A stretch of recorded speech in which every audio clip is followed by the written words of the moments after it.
Assalamualaikum warahmatullahi wabarakatuh. Kali ini kita akan berkenalan lagi dengan mesin yang ada di bengkel kita ya. Ini mesin Crispo yang ada di belakang. Ini pengoperasiannya agak berbeda. Kita bisa memilih X dan Y. Kemudian ini dipadukan dengan tabel ini XY, kecepatannya bisa dilihat di sini untuk X sama Y ya. RPM-nya bisa di sini, kemudian diatur lagi oleh handle yang ini netral, high sama low. Jadi di samping kita melihat di sini, kita lihat ini, kemudian kita lihat ini ya.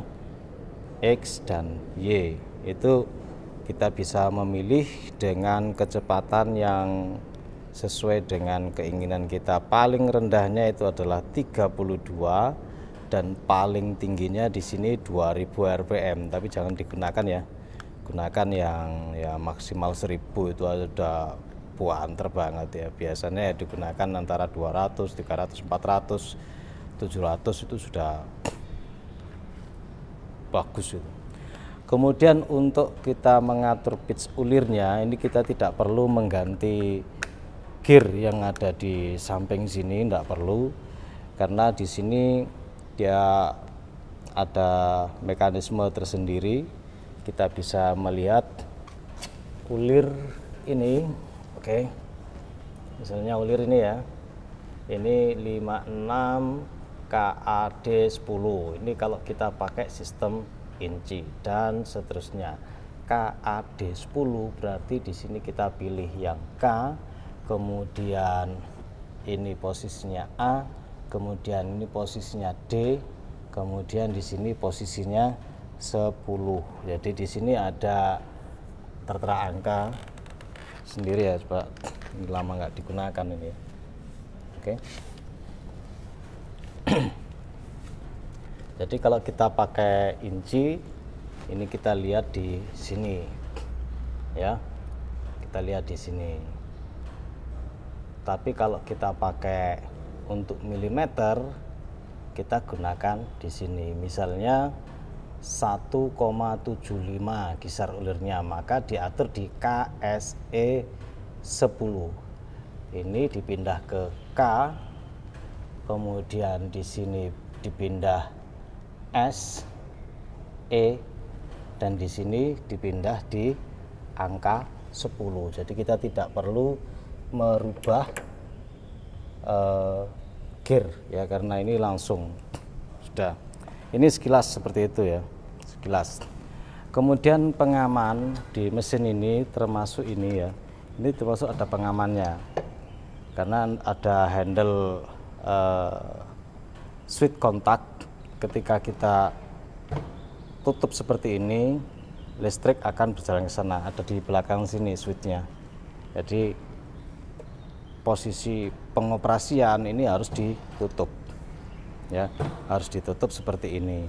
Terus kemudian di sini biasa seperti di mesin-mesin yang lain ada untuk emergency stop, dan ini untuk pendingin ya. Kalau di angka 1 berarti dia pendinginnya jalan, coolernya, kalau ini 0. Oke. Kemudian setelah kita mengetahui pengaturan yang di sini, di eretan sini sama untuk tingkat ketelitiannya bisa kita lihat di sini. Ini kan 0,02 tingkat ketelitiannya per 1 stripnya. Dan untuk penguliran maupun bobot otomatis ada sedikit berbeda dengan mesin yang lain. Ini dipilih di posisi 1, 2, 3. Ini netral kalau lurus, agak ke bawah seperti ini. Tapi kalau dia mentok ke bawah seperti ini, mentok ke bawah, maka dia berfungsi yang ini ya. Ini nanti memilih eretan atas sama eretan bawah. Terus kemudian dia berlakunya di sini. Artinya ini on off dari eretan yang ada di sini ya. dan kemudian untuk ulir dipilih yang handle yang ini.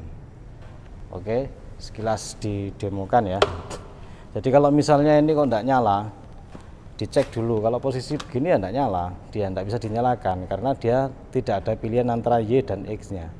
Kita harus memilih di posisi lurusnya ini. Kalau misalnya kita mengoperasikan ini kok nggak nyala, dicek beberapa knob yang ada, termasuk ini, kemudian ini ya. Terus jangan lupa power yang ada di belakang itu dicek. Oke, misalnya ini kita posisikan X berarti yang terbaca ini ya 270, 62 dan seterusnya. Dipilih yang L atau H, ini ditarik begini, digeser ya, sambil dibetulkan ini, sambil dibetulkan ininya. Kalau misalnya susah masuk, ini diputar, agak berat ya, jadi ini ditarik begini, tarik gini baru digeser, tidak langsung digeser gitu enggak, tapi ditarik ya. Sama dengan ini, ditarik dulu, ditarik sebentar gini, ditarik sedikit kemudian digeser. Kalau ini langsung bisa. Oke, kembali lagi ke sini, posisi X kemudian ini L, X dan L ini ya, berarti nanti 320, enggak kelihatan ya, 320. Jadi L pilihannya ini, kemudian X yang atas itu ya 320. Berarti nanti spindle ini berputarnya 320. Ya agak repot ya kalau misalnya kita video, kadang kalau lihat kameranya boleh rata ketok. Oke, jadi ini seperti ini 320. Kalau ke bawah putarannya seperti ini. Oke, ini posisinya lurus atau naik ya. Ini biasa. Kalau ini kita lihat,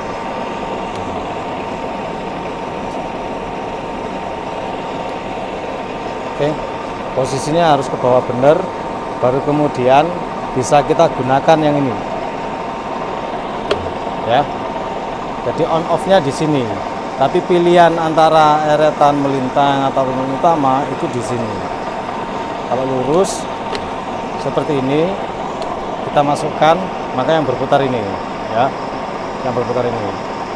Jadi dia berpindah ini sama ini, melintang sama yang utama itu di sini. Kalau nggak dipakai, ini berarti di tengah-tengah seperti ini. Ada noe di tengah-tengah gini ya. Ke bawah, Bapak ulang lagi, dia posisinya ini, on off-nya pakai ini ya. On off-nya pakai ini. Kalau kita pakai untuk ngulir ya, netral dulu, baru kemudian pakai ini.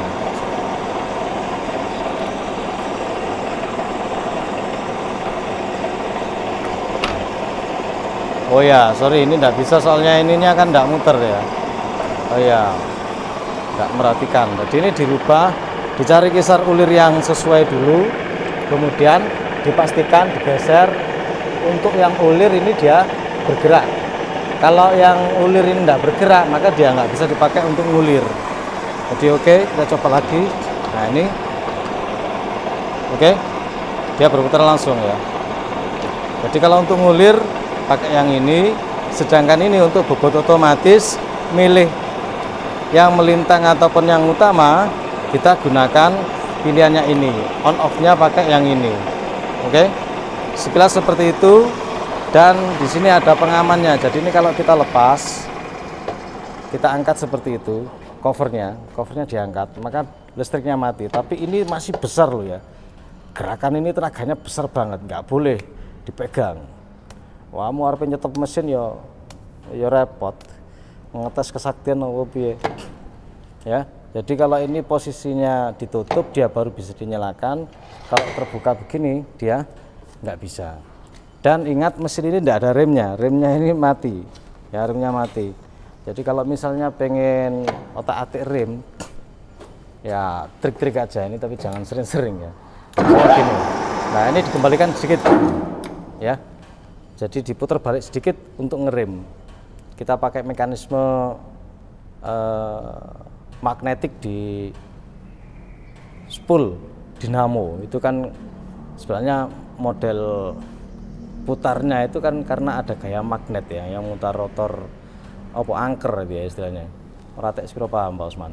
Tapi ya kira-kira seperti itu. Jadi ini untuk ngatasi ngeremnya itu kita seperti ini, kemudian dia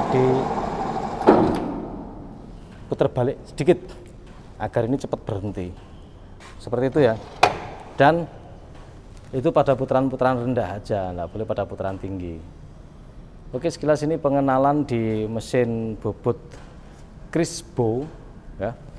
Mesin bobot Crispo tak fokus ke. Mesin bobot Crispo, terus kemudian tipenya ini ya, tipenya. Oke. CDL 6241 ini tipenya. Ini lumayan panjang 150 cm ini masih masuk, masih bisa dikerjakan dengan mesin ini. Terima kasih telah menyimak, semoga meskipun videonya kurang sip ya, tetap bisa memberikan informasi yang bermanfaat ketika kamu menggunakan mesin ini. Mesin ini pojokan ya, di pojokan. Wah, itu kan mesin-mesin yang lain kan ini kan. Jadi mesin yang besar ini, mesin Crispo yang besar ini. Jadi Crispo CDL 6241. Oke, semoga kita senantiasa dalam keberkahan dan sehat selalu. Wassalamualaikum warahmatullahi wabarakatuh.